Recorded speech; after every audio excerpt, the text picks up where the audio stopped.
একটি ছাগল তার বাচ্চাদের নিয়ে মাঠে ঘাস খাইতেছিল।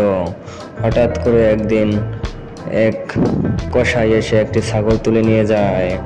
আর বুরকি মা এই কথাটা শুনতে পেয়ে কসাইয়ের সাথে লড়ালড়ি করে তাকে মেরে ফেলে।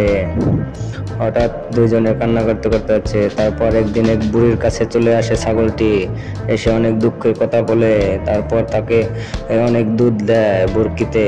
তারপর একদিন হঠাৎ করে অসুস্থ হয়ে পড়ে বুড়ি, তারপর ডাক্তারের কাছে চলে যায়। ছাগলটি ডাক্তারের পিঠে করে নিয়ে আসে, এসে ডাক্তারের চিকিৎসা করে আর বুড়ি মা ভালো হয়ে যায়। তারপর ছাগলের প্রতি অনেক কৃতজ্ঞতা জানায়। পরে তার নাতি একদিন অনেক দুধ বিক্রি করে ছাগলে, তারপর অনেক টাকা পায় এখান থেকে।